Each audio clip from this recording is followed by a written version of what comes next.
high E-dry is usually something like an air conditioner that you just hang on the wall at the beginning of the summer and just ignore it, right? I mean, as long as it's throwing cold air, you don't do anything to your air conditioning.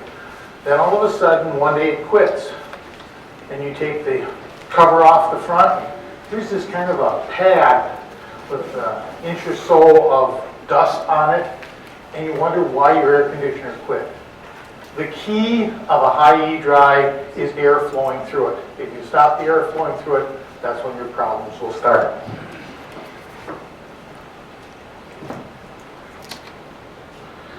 There's two basic sizes of a high E-dry, high E-dry 100 and the, excuse me. I was going to mention that. And here's the darn speaker. But please put your phones on vibrate. That's very annoying here as the day goes on. Thank you. John? Yes, I'm going to take care of it. Sorry about that. So there's two basic sizes, or three basic sizes of a high E-dry. There's a high E-dry 100, there's a high E-dry 195, and then there's the Quest 70, which is for the very small pump houses. But the most common ones are high E-dry 100 and the 195. So we're in direction here. The high E-dry model 100 treats about 1,500 square feet, which is a 40 by 40 by 8 room. I have found this to be extremely accurate for the Minnesota climate and water temperatures, in that if it says that it takes 1,500 square feet and somebody has 1,700 square feet, it doesn't keep up. So that's a very, very good limit on that one. Okay. The high E-dry 100 has a filter on the top. This is washed out monthly. This is like the little dust screen on the front of your air conditioner. This is very, it's about 10, 12 bucks for one of these, but it's $12 for one of these. So if you don't clean the inexpensive filter, you buy the more expensive filters.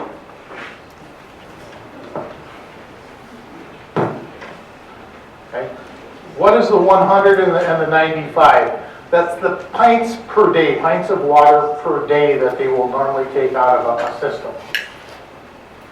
The 195 takes a little bigger facility.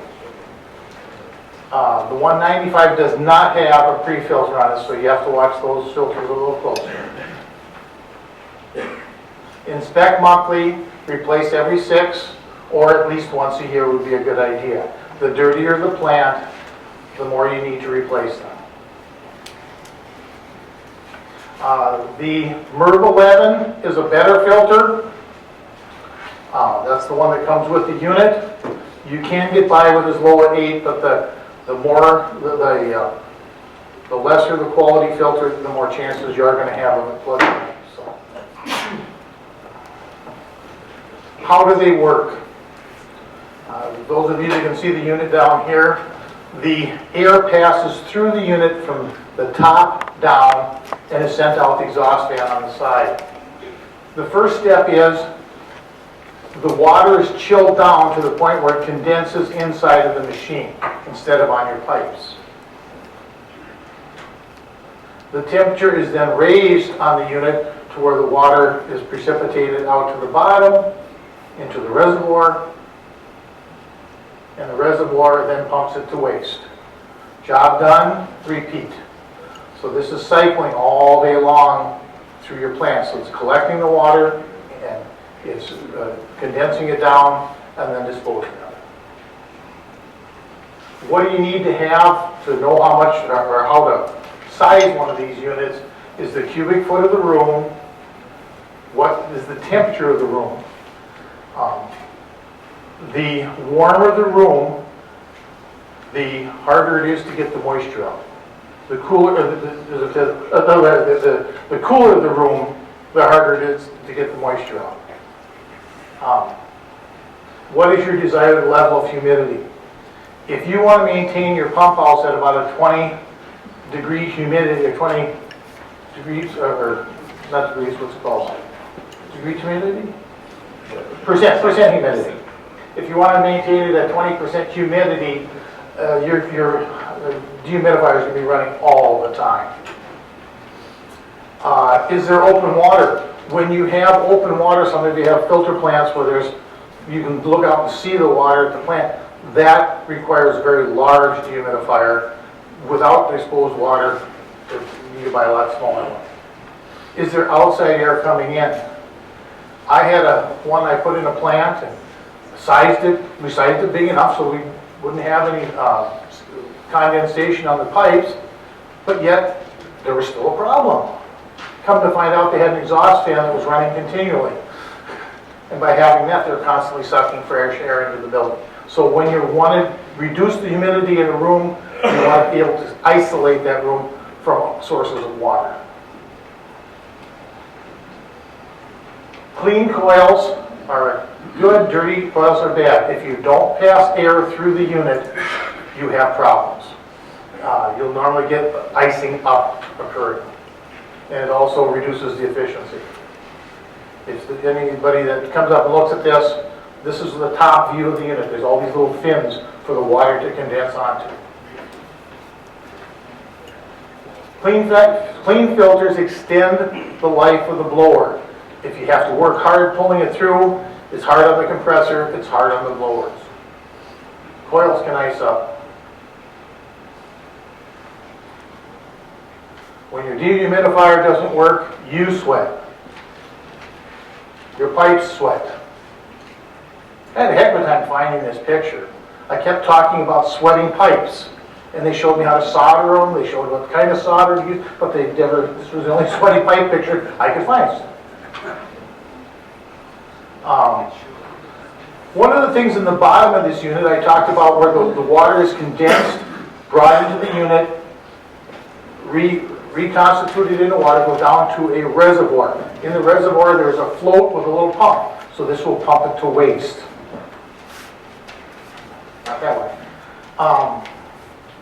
In the reservoir, you've got a lot of water that's accumulating down there, and a lot of dust and dirt can get into that to where the float sticks and it causes problems. So you want to clean that on a pretty regular basis. Your float sticks. If your float sticks, your compressor doesn't work. I'll get a call and they'll say, gee, I run my unit, the fan moves, but the compressor won't kick in. And come to find out that the reservoir is full and the float, there's a kink in the hose sometimes, but when the reservoir is full, I mean not just to where it turns the pump on, but when it gets too full, it shuts off the compressor. And people will call and say that they have water underneath the machine, that is dripping out of the machine. What happens sometimes in the machines prior to, 6 months ago, how long ago did we change the hoses? 6 months. About 6 months ago, the hose used to be connected inside the machine. Now with the newer units, there's a little coupling on the outside so the hose can be disconnected, so when you want to move it around, you aren't pulling on the hose as you're moving it around. Here's a picture of the float switch. Now, a defrost thermostat is another part of the unit that can fail because it's something that this cycles off and on, so it's a moving part. In given time, it will fail. This can normally be found on the tubing. I've got the machine down here. We can look at it. You want to come down to booth 100. It's normally wrapped inside of insulation, so you can't find it. But there's a big piece of pipe, a big fat piece of insulation on it. That's where it's under there. Sometimes the clip will come loose. Sometimes it's the switch itself. But the biggest problem that you have with a dehumidifier is icing up. And icing up tells you two things. Number one, the compressor part of the unit is working, but something else isn't. So it's good to have it icing up because it says that your refrigerant is still working here. And the other item, I think it's in the right direction here, is the defrost timer. Inside of the unit, and you can look at the one down here, it's just like a timer for a light or whatever, and there's so much time on, so much time off. And this cycle, this runs as the unit runs. And so you want it cycling off and on. If you look at the unit, you take the little cover off the side, just takes a few screws, and you look at the unit timer, and you come back a while back and the timer hasn't moved, that's most likely your culprit.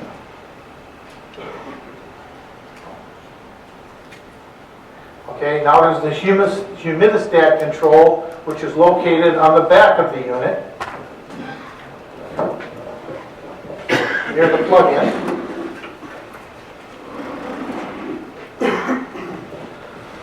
The humidistat control is designed, it's similar to a thermostat, but it works in reverse in that you're saying how much you want to dial in for the humidity.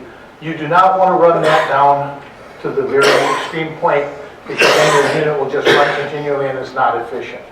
You want to be at about a 50% humidity setting. If your pipes are still a little damp, turn it down a little bit, but you don't want to run it all the way. It's not a gas pedal. It isn't going to defrost, or it isn't going to dehumidify any faster set really low than it will at about 50%. The other thing is, do I have a light on here? Yep. There it is. Right over here, there's a fan switch. The fan can either be set on automatic or on manual. It's better to be on automatic because then it will cycle off and on as needed. But if you're just looking to get a lot of air circulating around, it's a pretty powerful blower. It'll pull a lot of air around the facility. Am I going backwards again? Okay. The main problem is, like I say, will ice up. That's usually telling me the filter is dirty. The defrost thermostat has failed us. The humidistat control has failed. The defrost thermostat is the one that I told you is attached to the pipe with the insulation around it. And there's a little clip. It can come loose. If it's loose, then you found your problem, reattach it. When the room is too cold or too dry, sometimes people will have their thermostat or their humidistat set so low the thing runs all the time. But there's no sweat on the pipes, and why are you running it? It's a waste of energy. So once your room is dry, you can adjust up your humidistat a little bit, and your unit will run more efficiently. Your goal is not zero humidity.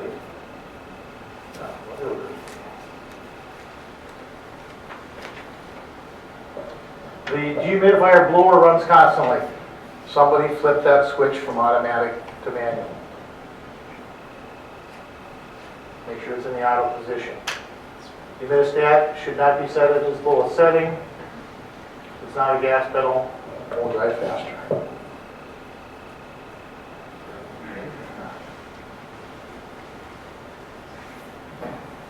When your condensate reservoir is full of water, or the condensate pump fails you, you need, your compressor will not run. If that's not it, you also look at the compressor and it's low on freon. I use the word freon rather freely. It's refrigerant. Units before 2012 had freon in them. Ones after that didn't. They have the new, whatever the new refrigerant is. This is what your compressor looks like in your unit.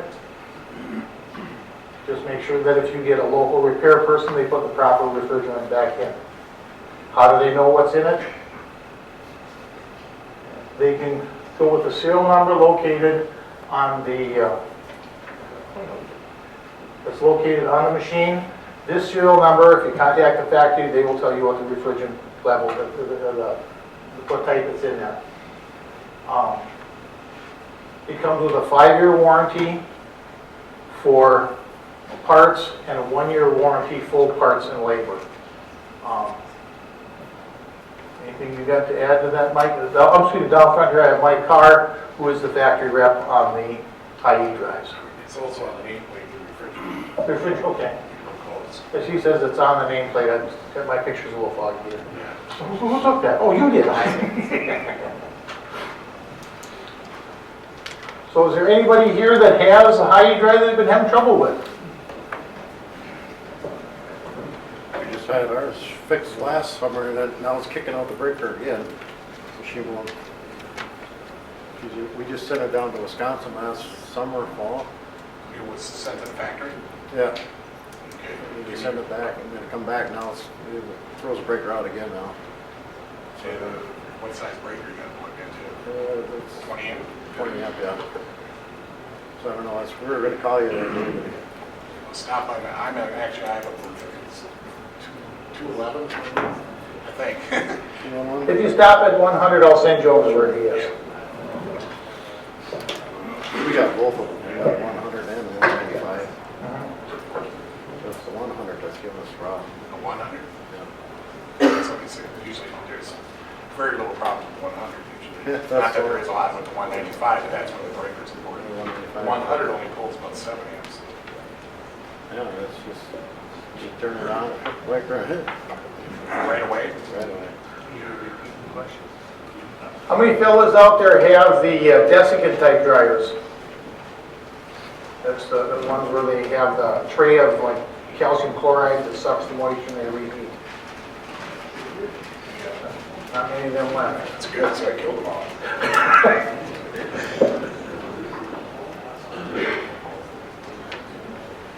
No other questions? Any other questions for the gentleman up front here? The gentleman in the colorful shirt today, as always. They're in booth 100. It's down in Exhibit Hall. Please stop by and say hello to them and thank them for their continued support of rural water over the years. John's been here a long time, so we appreciate it. Let's give him a round of applause.